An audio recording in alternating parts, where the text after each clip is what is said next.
تو میرا علامہ صاحب دوسرا سوال یہ تھا کہ ہمارے جو بڑے ہیں اور ہمارے جو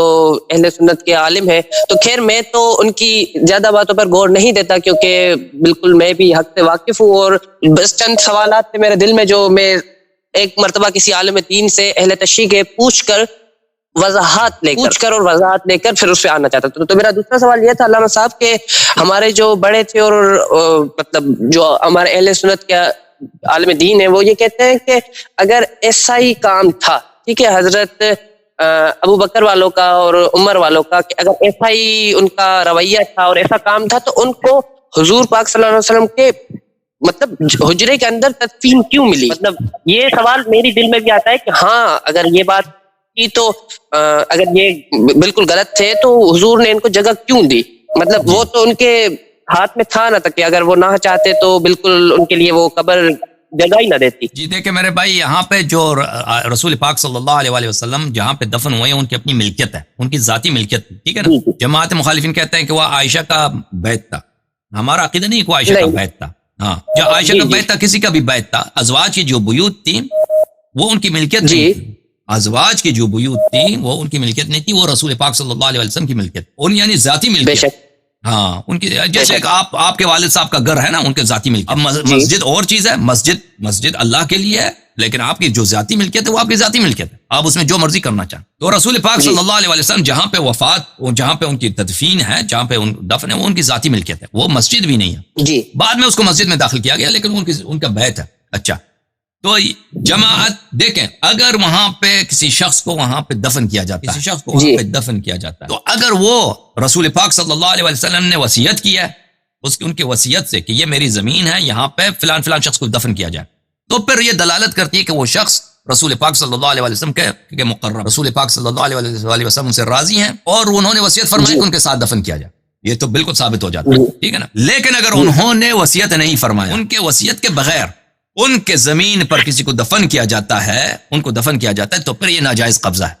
یہ ناجائز قبضہ ہے۔ ابو بکر عمر کو سب جانتے ہیں کہ ان کو دفن کیا گیا رسول پاک صلی اللہ علیہ وسلم کے ساتھ، لیکن وہاں پہ جو جگہ پہ دفن کیا گیا وہ کس کی ملکیت ہے؟ ابو بکر کی ملکیت تو نہیں ہے، عمر کی ملکیت بھی نہیں ہے، عائشہ کی بھی ملکیت نہیں ہے، ملکیت کس کے؟ رسول پاک صلی اللہ علیہ وسلم۔ رسول پاک صلی اللہ علیہ وسلم دنیا سے گئے ہیں، یہ اگر ارث ہے تو ان کی بیٹی کا حق ہے، اگر ارث ملتا ہے تو یہ ان کی بیٹی کا حق ملتا ہے۔ ہاں، کیونکہ گھر ہے، اب کوئی والد مرتا ہے تو اس کے اولاد کو ملتا ہے، ازواج کو 1/8 میں سے 1 حصہ ملتا ہے۔ عائشہ کو جائیداد سے کچھ نہیں ملے گی، عائشہ کو جائیداد سے کچھ نہیں ملے، عائشہ کو جائیداد میں سے 8 میں سے 1 حصہ، وہ بھی 9 عورتوں میں تقسیم کر کے، یعنی 1/8/9، 1/8 ضرب 1/9، وہ کتنا ہوتا ہے بھائی؟ 1/72 بنتا ہے، 1/81 72 بنتا ہے نا، 1/8/9، 1/8 ضرب 1/9، 8 9 72 بنتا ہے نا، 8 9 72، 1/72 اس کا عائشہ کا حق ہے، 1/72، وہ بھی جائیداد سے اس کو نہیں ملنا، جائیداد سے اس کا حصہ، اس کا قیمت کیا جائے گا، اس کا پیسے ملے گا عائشہ، یعنی بیت عائشہ کو ملے گا، ارث کی صورت میں عائشہ کو کچھ بھی نہیں ملے گا، کیونکہ 9 عورتیں ہیں، عورتوں کو 1/8 حصہ ملتا ہے، 9 حصہ عورتوں میں، 1/8 کو 9 عورتوں میں تقسیم کریں تو عائشہ کا حق بنتا ہے 1/72، اور وہ بھی جائیداد میں سے وہ 1/72 بھی نہیں ملے گا، 1/72 کا پیسے اس کو ملیں گے۔ اگر یہ عرص کی بات ہے تو یہ اگر عرص ہے تو حضرت زہرا سلام اللہ علیہ کا حق ہے، اور ان کے بعد ان کے جو بیٹے ہیں، بیٹے امام حسن امام حسین علیہ السلام، تو ان سے تو اجازت لوگوں نے لی نہیں، ٹھیک ہے نا۔ اگر عرص ہے، نہ رسول صلی اللہ علیہ وسلم کی وصیت ہے کہ ابو بکر عمر کو یہاں پہ دفن کیا جائے، نہ ان کے اوصیاء سے، ان کے وارثین سے ان لوگوں نے اجازت لی ہے کہ ہم یہاں پہ اپنا مردہ دفن کریں۔ اگر عرص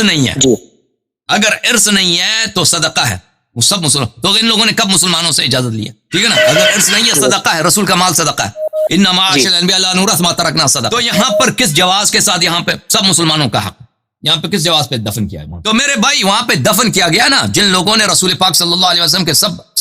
باتوں پہ انہوں نے قبضہ کیا ہے، تو ان کے گھر پہ بھی قبضہ کیا، وہاں پہ اپنے مردے کو دفن کیا، تو ان کو اگر یہ رسول پاک صلی اللہ علیہ وسلم کی وصیت سے ہوتی تو جی ہاں، لیکن ان کی وصیت سے تو نہیں لیا، تو یہ ناجائز قبضہ ہے۔ ایک اور مزید ظلم ہے، آپ اس کو دیکھ لو، خود دیکھ لو، یہ ایک مزید ظلم ہے پیغمبر پر، رسول پاک صلی اللہ علیہ وسلم کے سامنے آواز اٹھانا حرام ہے۔ یا ایھا الذین آمنوا لا ترفعوا اصواتکم فوق صوت النبی صلی اللہ علیہ وسلم، نبی صلی اللہ علیہ وسلم کے سامنے تم آواز نہیں اٹھا سکتے۔ یہ لوگ کلہاڑا لے کے آئے، بیلچے لے کے آئے، رسول صلی اللہ علیہ وسلم کے سر کے سامنے وہاں پہ بیلچے مارنے لگے، کلہاڑے مارنے لگے، زمین گم کود رہے ہیں، اپنے مردے کو دفن کر رہے ہیں۔ کس نے اجازت دی ہے تمہیں؟ کس نے اجازت دی ہے تمہیں؟ یہ رسول صلی اللہ علیہ وسلم کا ذاتی مکان ہے، ان کے وارثین سے تم نے اجازت لی ہے نا؟ علامہ صاحب میرا بہت جی میں سمجھ گیا آپ کی بات، اور ماشاءاللہ سے بالکل صحیح بات کی آپ نے.